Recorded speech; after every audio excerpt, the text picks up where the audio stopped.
Bismillahirrahmanirrahim. Assalamualaikum warahmatullahi wabarakatuh. Alhamdulillah nahmaduhu wa nasta'inuhu wa nastaghfiruh wa na'udzu billahi min shururi anfusina wa sayyiati a'malina. Man yahdihillahu fahuwal muhtadi wa man yudlil falan tajida lahu waliyyan mursyida. Asyhadu an la ilaha illallah wahdahu la syarika lah wa asyhadu anna sayyidina Muhammadan 'abduhu wa rasuluh wa safiyuhu min khalqihi wa khalilihi. Allahumma shalli wa sallim wa barik wa an'im ala sayyidina maulana Muhammad wa ala alihi wa ashabihi wa tabi'in wa tabi'ihim bi ihsanin ila yaumiddin. Amma ba'd. Para jemaah masjid, Bapak, Ibu, kaum muslimin muslimat, kalau ada muslimatnya ada. Mudah-mudahan semuanya dimuliakan Allah Subhanahu wa taala. Alhamdulillah, bersyukur kita kepada Allah pagi hari ini, subuh hari ini kita diperkenankan oleh Allah untuk bisa hadir di masjid yang mulia ini. Kita sholat subuh berjamaah dan kita lanjutkan dengan ta'lim juga. Mudah-mudahan kehadiran kita di momen ini diberikan pahala yang berlipat ganda oleh Allah Subhanahu wa taala, dan mudah-mudahan kita tetap istiqamah di atas kebenaran iman Islam hingga ajal menyebut kita. Mudah-mudahan yang saat ini dirinya maupun keluarganya ada penyakit, sedang sakit, mudah-mudahan segera diangkat penyakitnya oleh Allah Subhanahu wa taala. Dan yang punya problem, punya masalah, mudah-mudahan diberikan solusi yang terbaik oleh Allah Subhanahu wa taala. Kita doakan orang-orang tua kita, guru-guru kita, orang-orang yang memang berjasa untuk kita, yang masih hidup, mudah-mudahan dipanjangkan usianya dalam ketaatan kepada Allah, diberikan kesehatan dan keberkahan serta istiqamah. Dan yang sudah meninggal dunia, mudah-mudahan diberikan ampunan serta rahmat yang melimpah, serta ditempatkan di tempat yang mulia di surga Allah Subhanahu wa taala. Amin ya rabbal alamin. Para jemaah yang dimuliakan Allah Subhanahu wa taala, kajian sirah nabawiyah kita pada kesempatan ini kita akan bahas tentang haji Rasulullah SAW. Karena namanya sekarang sedang Idul Adha, sedang haji, dan saudara-saudara kita yang menunaikan ibadah haji sudah sampai di Mekah, terus sampai di Madinah. Mudah-mudahan yang sudah sampai sana diselamatkan oleh Allah, yang belum sampai juga segera diberangkatkan selamat oleh Allah Subhanahu wa taala. Kita semuanya yang sudah haji maupun yang belum haji, mudah-mudahan diberi kesempatan oleh Allah Subhanahu wa taala haji, umrah dan berkali-kali insyaallah. Jamaah yang dimuliakan Allah Subhanahu wa taala, seringkali kita dengar tentang haji Rasulullah itu disebut dengan haji wada, hajjatul wada, haji pamitan. Wada'an artinya berpamitan. Kenapa disebut berpamitan haji wada? Nah, ini ada beberapa pendapat para ulama. Haji berpamitan itu berarti kan, haji pamitan itu kan haji berarti Rasulullah pernah haji. Ini apakah Rasulullah itu pernah haji sebelumnya sehingga haji ini disebut haji terakhir, haji pamitannya Rasulullah sebelum wafat. Maka ada sebagian ulama mengatakan Rasulullah itu sudah pernah haji. Ada yang mengatakan belum, tapi yang mengatakan sudah pernah haji karena 3 tahun sebelum Rasulullah SAW haji wada, sebelum Rasulullah SAW hijrah ke kota Madinah, Rasulullah bertemu dengan para jamaah haji. Beliau menemui jamaah haji dari berbagai wilayah, dari berbagai kabilah di Jazirah Arabia yang pada tahun ke-10, ke-11, ke-12 kenabian sebelum hijrah, itu Rasulullah menemui mereka, ya. Dan Rasulullah, ya, tentu kisah tentang bertemunya Rasulullah dengan orang-orang Yathrib, dan kemudian mereka didakwai Rasulullah, ya, ketemu di tempat yang namanya Aqabah. Nah, Aqabah itu adalah jumroh, tempat jumroh, lemparan jumroh yang ketiga, itu disebut dengan jumroh kubro. Ya, ada jumroh ula, jumroh wusta, kemudian jumroh kubro. Nah, itu jumroh Aqabah. Rasulullah ketemu di sana, ya, dengan 7 orang, kemudian mereka didakwai Rasulullah dan mereka beriman. Kemudian di tahun berikutnya mereka membawa lebih banyak lagi, ya. Kita teman-teman mereka ajak ketemu dengan Rasulullah secara diam-diam, ya, di bawah sebuah pohon di dekat dengan jumroh Aqabah. Ya, itu dulu masih banyak pohon di sana kan. Nah, sekarang sudah beda, sudah jauh. Ya. Jadi Rasulullah ketemu dengan mereka malam-malam diam-diam, ya, kemudian diajak untuk berbaiat, disebut dengan baiatul Aqabah al-ula, baiat Aqabah yang pertama. Nah, kemudian tahun ke-12-nya Rasulullah juga ketemu dengan lebih banyak lagi, mereka bawa teman-temannya lagi, ya, yaitu sekitar 70 sampai 80 orang. Nah, mereka ketemu dengan Rasulullah dan mereka berbaiat lagi pada Rasulullah SAW. Bahkan mereka mempersiapkan tempat untuk Rasulullah untuk hijrah ke kota Madinah, mempersilakan Rasulullah untuk hijrah ke kota Madinah. Itu disebut baiat Aqabah kedua. Nah, ketika Rasulullah ketemu dengan para jamaah di musim-musim haji itu, ya, itu ada sebagian ulama berarti Rasulullah menunaikan haji juga bersama mereka. Bahkan ada yang mengatakan setiap tahun Rasulullah sejak beliau diutus menjadi nabi, beliau selalu mendakwahkan Islam kepada seluruh jamaah.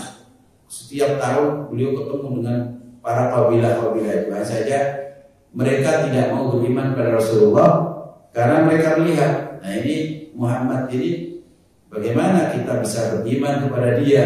Kita percaya bahwa dia nabi. Orang kaumnya sendiri, orang Quraisy sendiri, di mana dia adalah, ya, keturunan mereka. Mereka saja nggak mau beriman kepada dia. Bagaimana kita beriman? Maka mereka menunggu, ya. Nah, berarti setiap tahun Rasulullah ketemu dengan jamaah haji, dan di saat itu diperkirakan, ya, ada atau dugaan kuat Rasulullah melakukan ibadah haji, sehingga haji terakhir itu disebut haji wada, haji pamitan.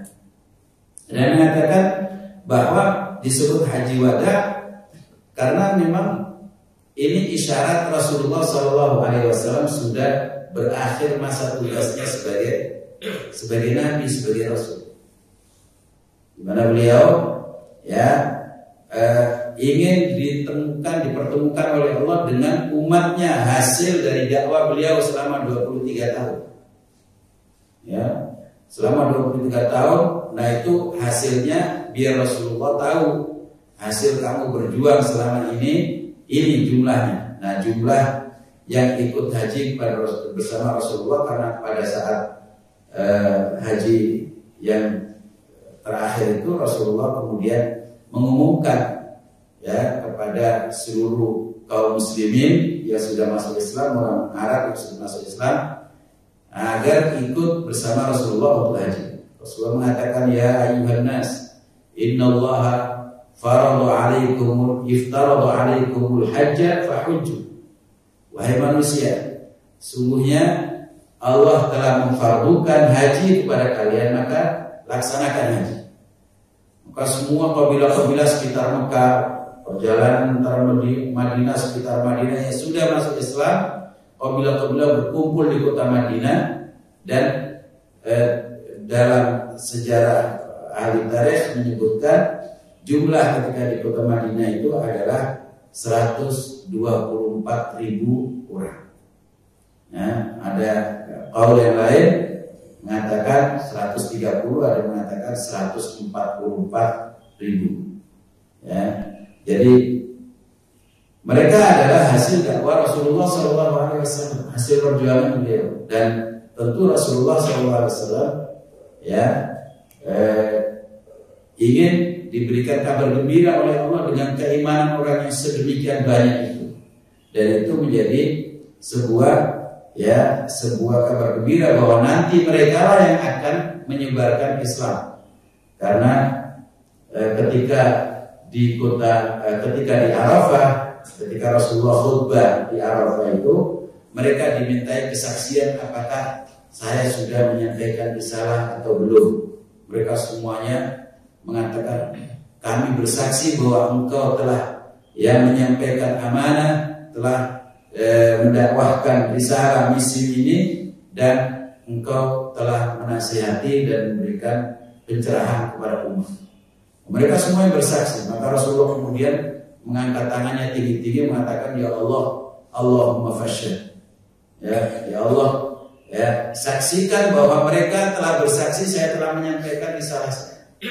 Artinya nanti di akhirat ketika ditanya oleh Allah, ya Muhammad, kamu sudah, karena Nabi itu juga akan ditanya oleh Allah, para Nabi, jadi bukan umatnya saja, umatnya ditanya, ya Nabi ditanya, apa kamu sudah menyampaikan? Nah kemudian umatnya juga ditanya, ya apa kalian bersaksi, apa kalian percaya kalau Muhammad menyampaikan? Semua Nabi akan ditanya. Ya.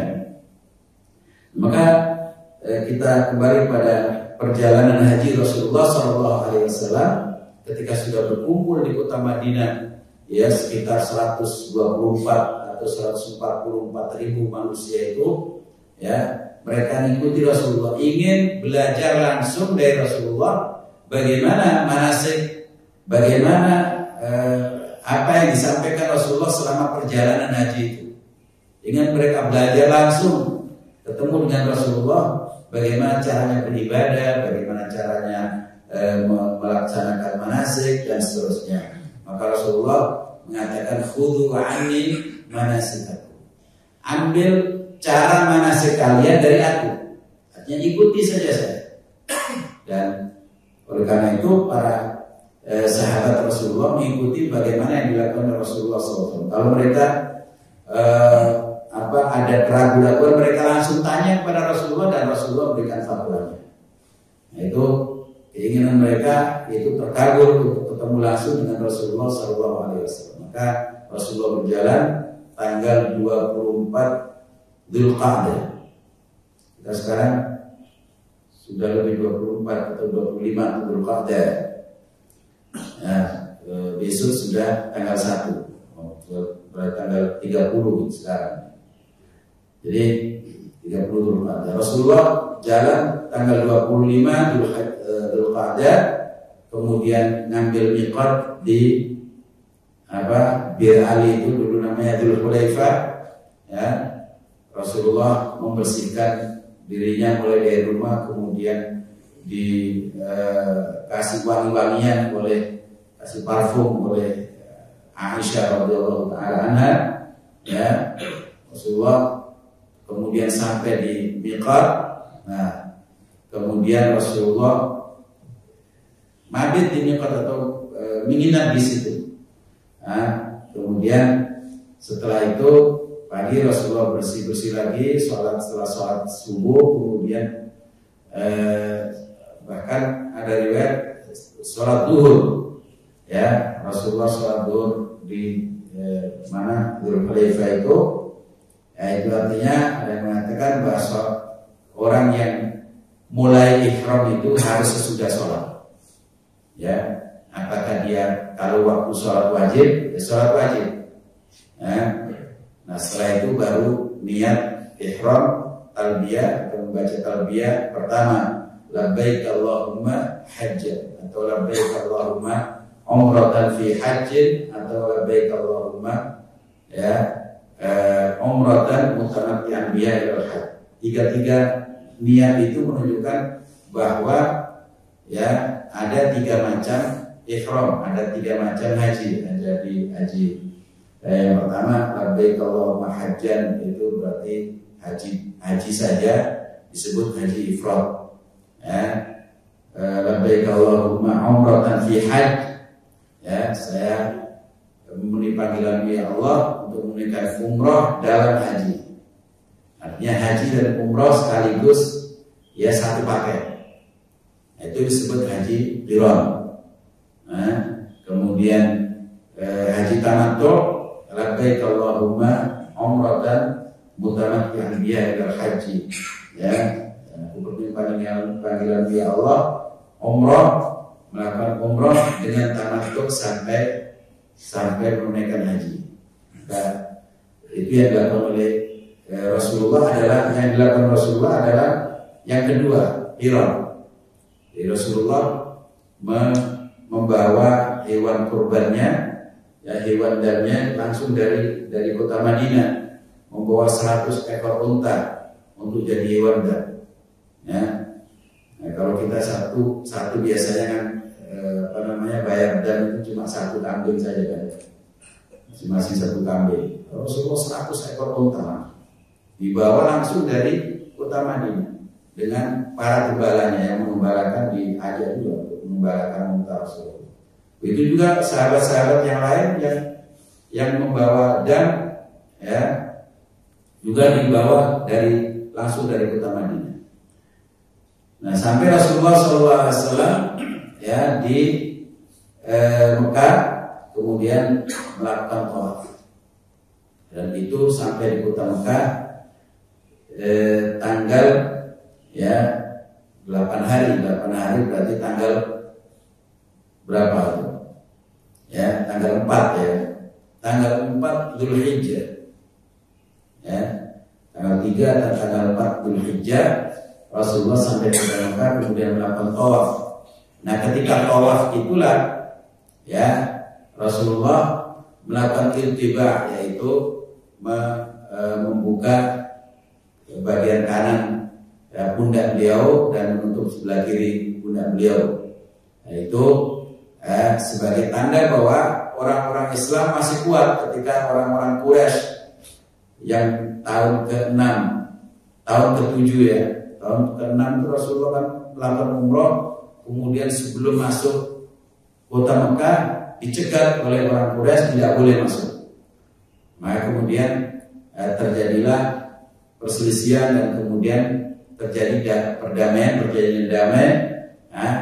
Diperbolehkan tahun depannya, tahun ke-7. Maka tahun ke-7 itu Rasulullah melakukan umrah, disebut umrah qadha atau umrah qadhiyah. Umrah qadha, mengqadha umrah tahun ke-6 yang tidak bisa dilakukan itu. Nah, maka di tahun ke-7 itu orang-orang Quraisy yang masih kafir waktu itu ya, mereka melihat ini Muhammad ini bakalan nggak bisa tawaf, nggak bisa sa'i. Ya, kenapa? Karena mereka terkena demam kota Madinah, kota Yathrib. Ya, karena di Yathrib ada demam, ada pandemi yang selalu menimpa orang luar biasanya, orang non Madinah atau non Yathrib yang masuk ya biasanya terkena. Ya, tapi bagi orang Islam awal-awalnya kena, para sahabat Rasulullah kena, tapi kemudian Rasulullah minta kepada Allah supaya pandemi dan wabah itu dimintakan kepada Allah supaya dipindahkan. Maka dipindah ya, dialihkan oleh Allah, oleh Rasulullah, dialihkan ke sebelah barat, namanya Juhfa. Juhfa itu miqat bagi jamaah haji yang datang dari negeri Syam, negeri utaranya kota Madinah, ya, dari Palestina, dari Yordan, dari ya kalau orang-orang Afrika Utara lewat sana, ya miqatnya dari situ. Ya. Kemudian Rasulullah SAW ya melakukan tawaf, ya itu Rasulullah melakukan ittiba itu. Ternyata Rasulullah perintahkan sahabat-sahabatnya untuk melakukan ittiba, yaitu membuka pundak sebelah kanan dan lari-lari. di 3 putaran pertama kali itu kemudian jadi sunnah. Ya, kalau kita tawaf qudum, tawaf pertama kali kedatangan itu disunahkan untuk membuka pundak sebelah kanan, kemudian lari-lari kecil dalam putaran 3 putaran pertama. Nah, kemudian putaran keempat, itu ditutup lagi, ya, ditutup, kemudian jalan biasa. Nah, ini sunnahnya. Nah, Rasulullah SAW melakukan tawaf, dan tawaf itu disebut dengan tawaf qudum karena dalam haji itu ada 3 tawaf, ya, tawaf qudum, ya, kemudian tawaf ifadah dan tawaf wada. Nah, tawaf qudum ketika pertama kali kedatangan, tawaf ifadah tanggal 10 Dzulhijjah setelah lempar jumroh pertama itu. Nah, kemudian ketika selesai mabit dari Mina 3 hari atau 2 hari atau 3 hari, ya, maka itu pergi ke Mekah lagi, kemudian pamitan tawaf wada kalau mau pulang, ya, kalau mau pulang atau mau keluar kota Mekah, meninggalkan kota Mekah, nah itu disunahkan untuk tawaf wada. Kalau orang sudah niat tawaf wada kemudian masih tinggal di kota Mekah, nah besok mau pulang dia tawaf wada lagi. Ya, karena tawaf wada itu kan kita pamitan dengan Mekah, maka tidak boleh tinggal di Mekah lagi, sudah keluar kota Mekah. Nah, jadi kalau masih rombongannya kok masih lama, ya, kalau mau tawaf ya tawaf biasa aja, jangan tawaf wada. Tawaf wada itu ya nunggu nanti rombongan kapan mau pulang atau mau pergi ke Madinah atau mau langsung ke Indonesia, yaitu tawaf wada menjelang pulang. Ya, tawaf pamitan. Jadi tawaf, Rasulullah melakukan tawaf, kemudian setelah itu, ya, sholat. Setelah selesai tawaf, sholat 2 rakaat di mana? Di belakang makam Ibrahim. Makam Ibrahim adalah, ya, ada batu bekas telapak Nabi Ibrahim alaihissalam ketika membangun Ka'bah. Itu ditaruh di satu tempat yang sekarang di tempat ada kacanya itu. Nah, itu di belakang itu sholat 2 rakaat. Nah, itu atas inisiatif atau usulan Sayyidina Umar radhiyallahu anhu ketika umroh qadha, ya, itu selesai tawaf, kata Sayyidina Umar, ya Rasulullah, bagaimana kalau kita lakukan sholat setelah tawaf ini di belakang makam Ibrahim, ya. Nah, ternyata atas dasar ini kemudian Allah menurunkan ayatnya, wattakhidhu min maqami Ibrahim musalla, dan jadikan tempat di makam Ibrahim, di dekat makam Ibrahim itu sebagai musalla, sebagai tempat sholat. Ya. Nah, itu wahyu yang turun dan sesuai dengan keinginan atau usulan Sayyidina Umar radhiyallahu anhu. Dan banyak, ya, ayat-ayat dalam Al-Quran yang turun karena usulan sahabat atau termasuk Sayyidina Umar yang paling banyak, ya. Atas kejadian atau atas usulan atau atas pertanyaan kemudian turun ayat. Itu ada kajian khusus tentang itu, ayat-ayat yang turun karena usulan sahabat. Jamaah yang dimuliakan Allah, kemudian setelah itu Rasulullah pergi untuk menunaikan sa'i. Selesai sa'i, ternyata Rasulullah perintahkan kepada sahabat-sahabatnya yang tidak membawa hewan dam untuk tahallul, ya, untuk tahallul. Nah, disuruh untuk melakukan tamattu, karena tidak membawa hewan dam. Tetapi ketika mereka melihat Rasulullah tidak tahallul, nyuruh kita tahallul, kok Rasulullah nggak mau tahallul. Maka Rasulullah katakan, sungguh kalau seandainya ada waktu untuk bisa kembali lagi, saya tidak akan membawa dam dari kota Madinah. Saya tidak akan mengirim hewan dami dari kota Madinah, dan saya akan jadikan haji saya haji tamattu. Nah, maka kemudian sahabat menuruti apa yang diminta Rasulullah, yang tidak bawa dam mereka tahallul. Nah, dengan tahallul itu berarti haji mereka tamattu. Setelah tahallul umroh, yang mereka menunggu sampai hari tarwiyah tanggal 8, mereka menunggu dan boleh menjalankan apa saja aktivitas seolah-olah tidak melakukan ihram. Jadi boleh pakai wangi-wangian, boleh pakai baju yang berjahit, boleh pakai baju biasa, boleh kalau bawa istri boleh berkumpul dengan istrinya, tentu kalau ada tempatnya, kan. Biasanya rombongan ada yang bilang bawa istri percuma, kayak bawa sepeda rantainya putus, ditenteng mana-mana nggak bisa dipakai. Jadi artinya setelah tahallul itu boleh melakukan apa yang dilakukan oleh orang yang tidak ihram. Larang-larang ihram sudah bebas. Setelah itu tanggal 8 hari tarwiyah, Rasulullah SAW menunggu, dan tentu yang Rasulullah terus pakai ihram terus, Begitu juga orang yang hajinya ifrad. Orang haji ifrad itu orang yang tidak ingin bayar dam, misalnya pas-pasan lah bekalnya gitu buat bayar dam. Bayar dam sekarang berapa? Kira-kira 500 rial atau 900 rial gitu. Nah itu 900 rial atau sekarang mungkin naik. Nah itu kan cukup banyak untuk bisa pakai makan di sana. Nah itu bisa pakai ifrad saja, apalagi tidak bawa keluarga, dan ifrad saja, dan tidak bisa membayar dam.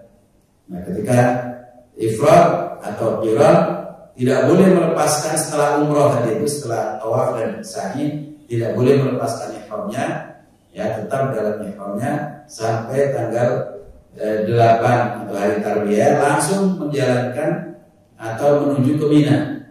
Nah, itu yang dilakukan Rasulullah, menuju ke Mina, kemudian sholat zuhur, asar, maghrib, isya, subuh, semuanya di Mina.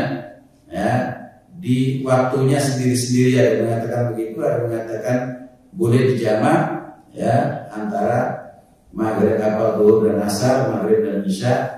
Kemudian setelah subuh baru berangkat ke mana? Ke Arafah. Nah, bagi jamaah kita sekarang tidak pakai ambil tarwiyah itu, karena itu memang tidak wajib, Maka demi untuk praktisnya pengaturan jamaah yang sekarang semakin banyak itu, kebanyakan jamaah kita pergi ke Arafah, mulai dari biasanya sebelum zuhur sudah sampai di Arafah, atau setelah zuhur sudah sampai di Arafah, yang ngapain tanggal 9 di Arafah, belum waktunya wukuf. Waktu wukuf itu baru besok, maka mereka nunggu saja. Nah, bagi yang ada juga rombongan yang minta kepada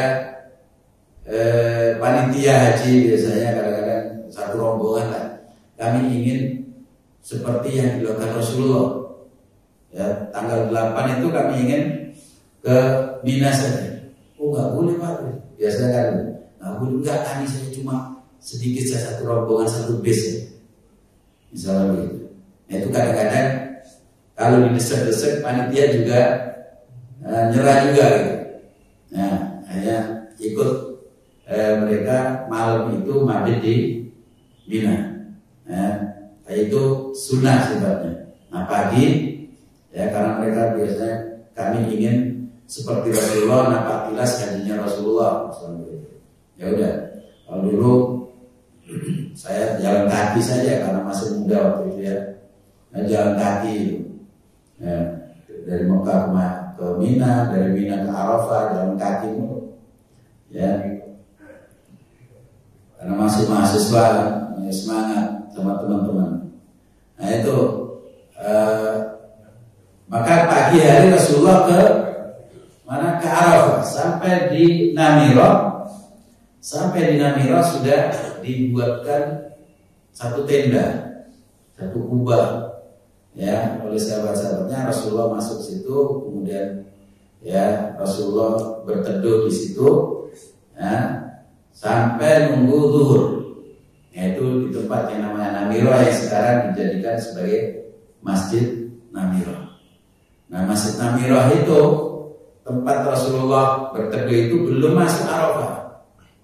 Ya, maka dengan perluasan Masjid Namirah, yang depan itu tempatnya Rasulullah ya berteduh dan kemudian dijadikan tempat untuk khutbah itu ya, sholat zuhur.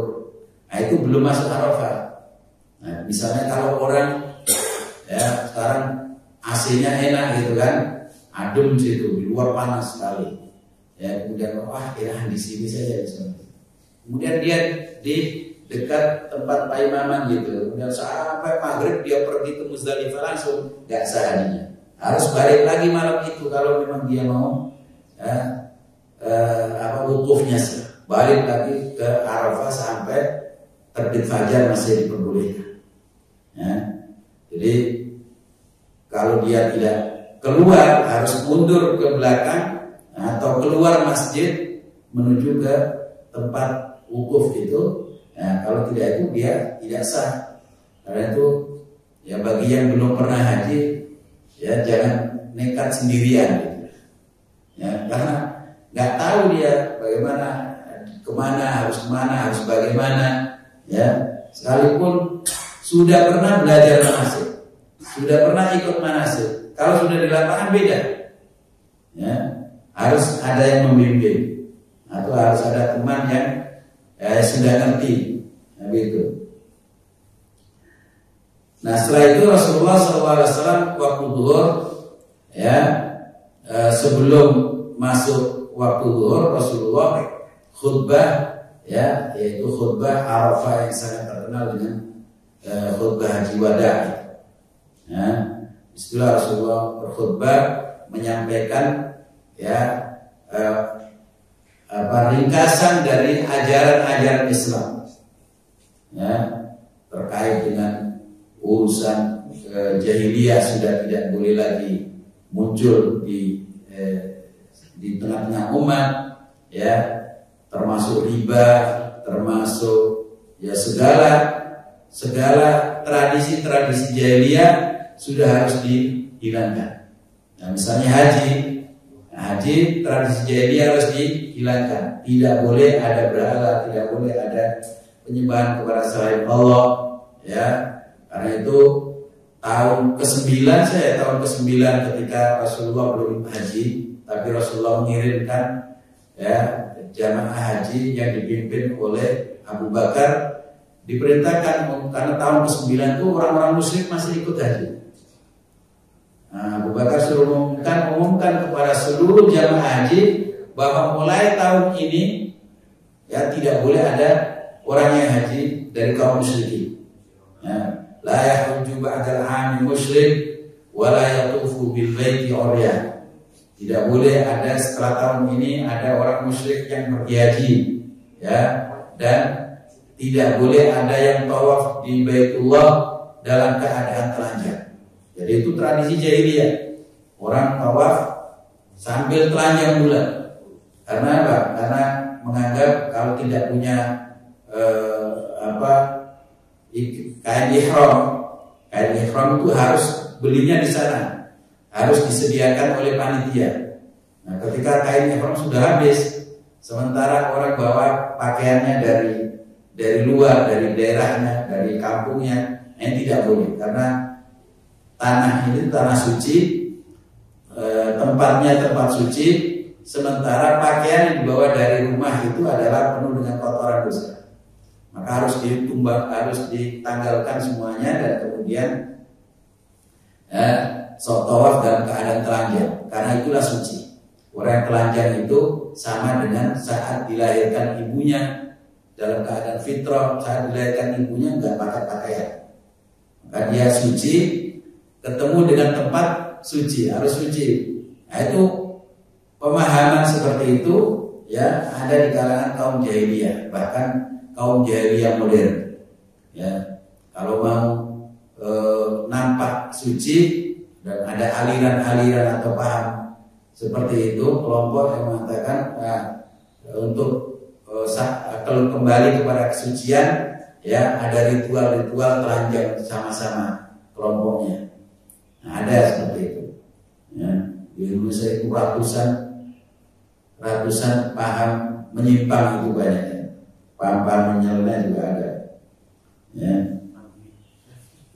Tahu macam-macam itu. Ya, tapi anehnya ada saja pengikutnya.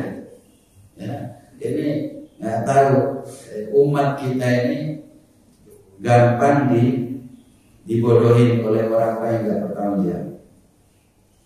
Nah, Rasulullah SAW setelah khutbah itu ya minta tadi kesaksian para umatnya bahwa beliau telah ya menyampaikan risalah dan misi dakwahnya, telah menyampaikan tugas ya amanah yang diberikan oleh Allah, yaitu tugas menyampaikan Islam kepada umat manusia. Nah, itu kemudian mereka semuanya bersaksi bahwa Rasulullah telah melaksanakan itu. Setelah itu Rasulullah ya perintahkan Bilal untuk adzan zuhur ya, sholat zuhur 2 rakaat, kemudian setelah itu qomat asar ya, sholat 2 rakaat. Jadi di jamak takdim qasar, jamak qasar ya takdim gitu ya di waktu zuhur. Setelah itu ya Rasulullah masuk ke kemana, ke Arafah ya, pergi ke Jabal Rahmah ya, berada di lereng bukit Jabal Rahmah itu yang banyak batu-batu besar itu. Nah, itu di situ Rasulullah SAW yang menghadap ke kiblat dan ada di atas untanya dipayungi oleh sejumlah sahabatnya. Rasulullah terus berdoa pada Allah Subhanahu wa taala, menempatkan tangannya seperti orang yang miskin minta dikasihani, ya, minta dikasihani oleh Allah Subhanahu wa taala, ya, tangannya begini mengangkat ke atas dan di atas dada, di bawah dada. Nah, ini posisi biasanya orang berdoa yang paling bagus itu begitu, ya, tidak seperti ini. Kadang-kadang orang doa kayak begini, ya, atau begini. Ya, sebaiknya seperti yang dilakukan Rasulullah seperti ini. Atau kalau memang diangkat tinggi-tinggi seperti ini, seolah-olah kita ingin menarik rahmat Allah ya supaya diturunkan segera. Nah, atau menunjuk dengan satu telunjuk begini, menunjukkan saya bertauhid, saya hanya mengesahkan Engkau ya Allah, saya hanya menyembah kepadamu ya Allah, saya hanya minta pertolonganmu ya Allah. Jadi tauhid, tidak kepada yang lain. Nah, itu 3 posisi doa atau 3 cara berdoa angkat tangan itu seperti itu. Ya. Kemudian biasanya dalam riwayat Imam Tirmidzi kalau nggak salah itu beliau mengatakan atau riwayat itu mengatakan bahwa Rasulullah SAW ya ketika mengangkat tangannya itu beliau mengatakan barang siapa yang berdoa kemudian mengangkat tangannya, nah setelah itu dia tidak menurunkan tangannya kecuali sudah diijabah oleh Allah Subhanahu wa taala. Nah, kemudian di riwayat yang lain Rasulullah mengusap kedua tangannya dengan ke wajah setelah berdoa. Jadi itu cara Rasulullah berdoa. Dan Rasulullah melakukan doa itu sampai tenggelam matahari. Sampai tenggelam matahari. berdoa. Ya, itu bukti bahwa luar biasa Rasulullah, dan yang sering didoakan adalah umatnya. Yang banyak doanya didoakan Rasulullah, banyak riwayat tentang doa Rasulullah Shallallahu Alaihi Wasallam. Apa yang menjadi doa Rasulullah di Arafah itu banyak riwayat-riwayat seperti itu. Hanya saja memang secara periwayatan ada yang mengatakan riwayatnya dhaif dan sebagainya kan, tapi boleh dipakai karena itu min fadhailil a'mal, ya, boleh menggunakan riwayat yang dhaif asalkan tidak ada yang menyimpang, dan semuanya luar biasa. Doa Rasulullah SAW ditulis dalam, khususnya Imam Ibnu Qayyim al-Jauziyah rahimahullah, beliau menulis di Zadul Ma'adnya itu apa yang dipakai doa Rasulullah SAW pada saat itu. Ya, setelah itu ketika matahari sudah terbenam, Rasulullah menyelesaikan doanya, kemudian setelah sebentar sampai hilang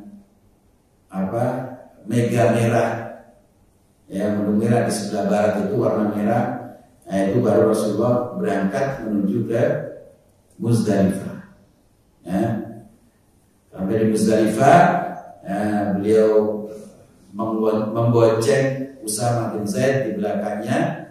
Kemudian sampai Muzdalifah sesuai dengan firman Allah, wa idza afaqtum min Arafatin fadhkurullaha 'indal masy'aril haram. Ya, ketika kalian sudah bubaran dari Arafah, maka banyak-banyaklah berzikir di Masy'aril Haram. Maka berzikirlah di Masy'aril Haram. Nah, Masy'aril Haram itu sekarang ada masjid namanya Masjid Al-Masy'aril Haram. Nah, disitulah Rasulullah SAW berhenti, kemudian sholat maghrib dan isya. Jadi sholatnya tidak di Arafah, ya, sholatnya tidak di Arafah. Jadi sekarang para jamaah haji itu setelah dari Arafah, yaitu para nunggu rombongan, kadang-kadang jam 12 malam baru bisnya baru nyampe, ya. Jadi nunggu sampai waktunya jalanan longgar karena ngantrinya luar biasa. Jadi kadang baru jam 12, karena itu kebanyakan jamaah haji ya sholat maghrib dan isyanya di Arafah juga. Ya, kecuali orang yang memang saya ingin seperti Rasulullah saja deh, sudah jalan kaki misalnya, karena sendiri atau bersama teman-teman gitu, masih muda-muda gitu, ya udah jalan kaki saja, ya, masih kuat.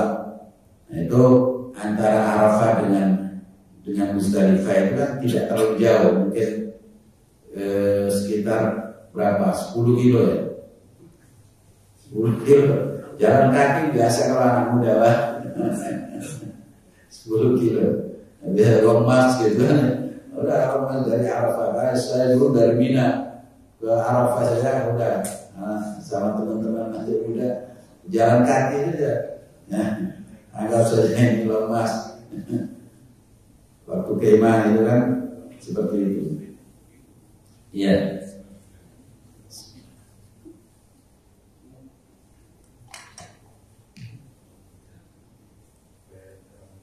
Nah, setelah sholat subuh, Rasulullah malam itu tidur saja.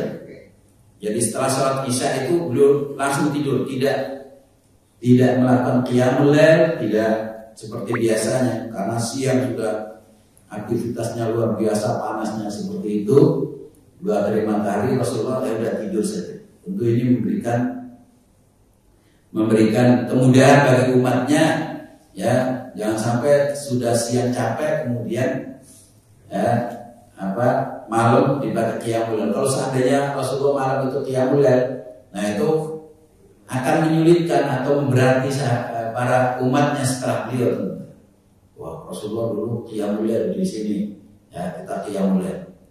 Ya, sekalipun kalau seandainya orang ada waktu kemudian dia ingin qiyamul lail di Arafah di Muzdalifah, tidak ada larangan. Tapi Rasulullah kan dalam rangka untuk diikuti. Ya, dan Rasulullah itu ya lebih memilih kemudahan daripada yang memberatkan. Karena Rasulullah tidak qiyamul lail malam itu. Ya, supaya diteladani enggak wajib. Sebab kalau di Rasulullah qiyamul lail bisa jadi ada nanti yang berpendapat ini bagian dari haji wajib, bagian dari manasik. Sebab ada setelah wafatnya Rasulullah SAW itu ada seorang sahabat yang ingin menapaktilasi Rasulullah SAW bagaimana manasik Rasulullah dulu. Ya, karena Rasulullah mengatakan khudhu anni manasikakum, ambil manasik kalian dari saya. Ya, maka ada sebagian sahabat yang mengikuti Rasulullah dulu berhenti di mana. Kemudian ada juga sampai Rasulullah kencing di tempat mana dia kencing di situ. Maka ada sahabat yang lain mengatakan kalau lakukan seperti ini akan memberatkan umat setelah kita. Sebab kita ini sahabat-sahabat Rasulullah itu jadi teladan, jadi contoh mereka. Nanti kalau coba bayangkan kalau umat mengikuti cara kita, ya kencing Rasulullah dulu di sini, kemudian duduk di sini, kemudian nanti umat akan berebut untuk duduk di situ, kencing di situ. Berat juga. Jadi ada orang yang memahami Islam itu secara latar seperti itu. Bahkan dari kalangan sahabat juga ada yang begitu. Tapi ada sahabat yang lain yang melarang jangan seperti itu. Karena itu akan memberatkan umat. Ya, tidak mungkin semuanya bisa seperti itu kan. Maka hal-hal yang tidak bersifat wajib, tidak bersifat fardu, nah biasanya ya kembali kepada kemudahan. Ya, karena di tanggal 10 Dzulhijjah itu Rasulullah langsung lempar jumroh, ya pergi dari Muzdalifah, kemudian lempar jumroh Aqabah. Setelah itu Rasulullah SAW pergi ke manhar atau tempat penyembelihan dam itu. Kemudian Rasulullah menyembelih untanya yang 100 itu 63 ekor Rasulullah yang menyembelih sendiri. 63 ekor Rasulullah yang menyembelih unta. Nah, untanya nurut-nurut kali ya. Karena yang motong Rasulullah gitu kan. Ini Rasulullah. Nah, itu tahu unta itu. Karena unta itu juga sama Rasulullah juga hormat. Pernah ada unta itu salam pada Rasulullah. Bahkan pohon juga pernah salam pada Rasulullah. Bagian dari mukjizat Rasulullah. Bahkan ada mimbar Rasulullah yang akan diganti. Mimbarnya mau diganti itu nangis, dipeluk Rasulullah. Jadi itu bagian dari mukjizat Rasulullah SAW. Karena bagian-bagian masjid ini kalau ditinggalkan gak ada yang jamaah nangis sebetulnya. Karena dia selama ini mendengar orang sholat, mendengar orang baca Quran, ya. Kemudian misalnya dia dikeluarkan, dia itu sedih. Sekalipun nampaknya benda mati saja senang mendengar ya orang baca Quran, mendengar orang berzikir, mendengar orang sholat, melihat orang sholat, ikut bertasbih. Karena segala makhluk Allah itu semuanya bertasbih kepada Allah Subhanahu wa taala. Ya. Yang 6 sudah surut dulu. Ya. Nah, setelah itu Rasulullah menyembelih 63 karena sunahnya kan 10 menit setelah surut kan. Jadi setelah itu kita sholat itu tepat waktunya. Ya, karena 90 menit dari waktu masuknya sholat subuh ya itu sampai terbitnya matahari itu 80 menit biasanya. Maka ditambah ya 90 menit kata Syekh Utsaimin, tambahkan dari mulai waktu subuh sampai 90 menit. Nah, setelah saya hitung-hitung kok syuruk itu masih 80 menit, maka tambah saya 10 menit lagi biar pas. Ya. Rasulullah hari itu 63 kata para ulama isyarat bahwa usia Rasulullah 63 tahun. Nah, 63 tahun. Nah, kemudian Rasulullah perintahkan Ali untuk meneruskan yang berapa 37 ekor lagi. Rasulullah minta dagingnya masing-masing unta itu minta sedikit, kemudian dimasak di situ. Rasulullah minum buahnya, Rasulullah makan sebagian dagingnya gitu. Nah, para sahabat berebut. Nah, Rasulullah mencukur, ya tahalul di situ.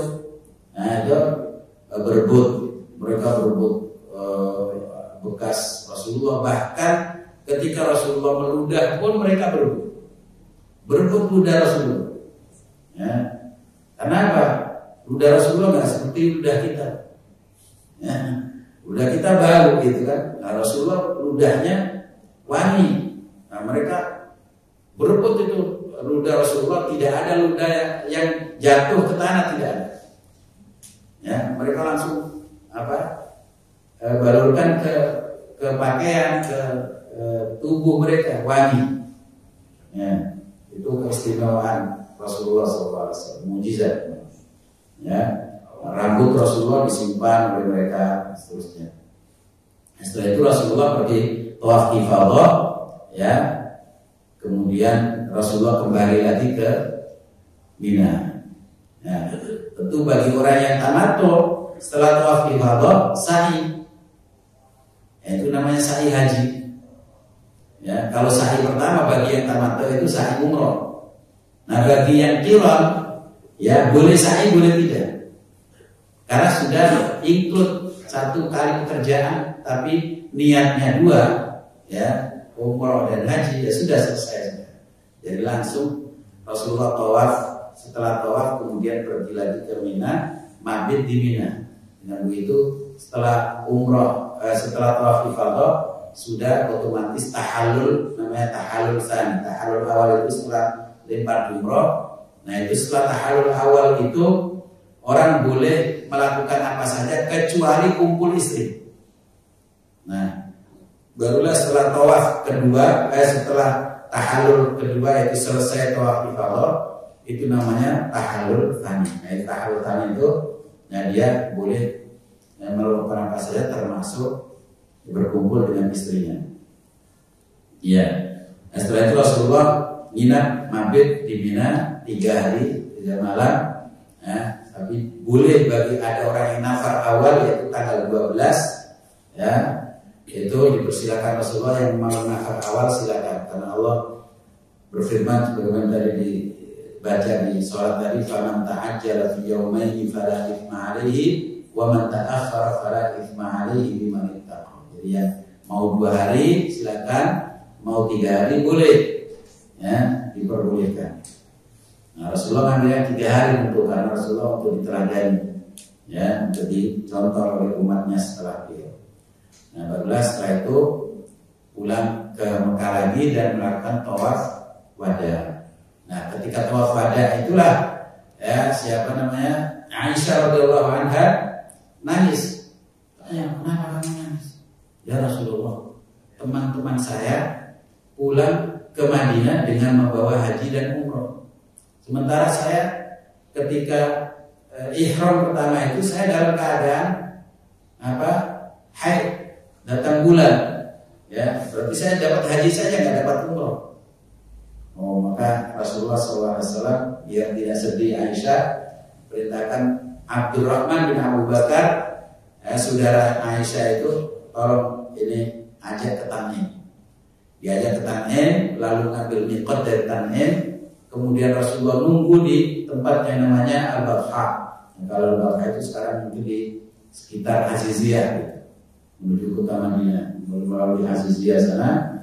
Nah, Rasulullah nunggu situ sampai menjelang subuh, ya, menunggu Aisyah. Karena kalau orang sudah tawaf wada itu harus meninggalkan Mekah kan, gitu kan. Nah, Rasulullah nunggu situ, nunggu ya Aisyah sampai menjelang subuh melakukan tawaf, kemudian sa'i dan tahallul, kemudian ya berangkat ke kota Madinah. Barulah setelah itu Rasulullah tinggal di kota Madinah, ya, Dzulhijjah, Muharram, Shafar. Nah, 12 Rabiul Awalnya Rasulullah meninggal dunia. Sallallahu alaihi wasallam. Ya, mudah-mudahan ini bermanfaat, ya, bagi yang belum haji atau sudah haji. Mudah-mudahan Allah memberikan rezeki, memberikan kemudahan untuk bisa menunaikan haji dan umrah ya berkali-kali insyaallah taala. Karena Rasulullah bersabda, ya hendaknya kalian berkali-kali melakukan haji dan umrah. Ikuti haji dan umrah yang satu dengan haji dan umrah berikutnya, karena keduanya bisa menghilangkan kefakiran sebagaimana mesin las bisa menghilangkan ya karat-karat dari logam. Ya, mesin las atau api las itu bisa menghilangkan karat-karat dari logam. Sehingga orang yang banyak haji, banyak umroh, insya Allah rezekinya semakin bertambah, semakin dimudahkan oleh Allah Subhanahu Wa Taala. Demikian, sudah bermanfaat. Kurang lebihnya mohon maaf yang sebesar-besarnya. Aku waliya astagfirullah wa lakum. Subhanakallahumma rabbana bihamdik, asyhadu an la ilaha illa anta astaghfiruka wa atubu ilaik. Wassallallahu alaihi wasallam. Alhamdulillahirabbil alamin. Assalamualaikum warahmatullahi wabarakatuh. Waalaikumsalam.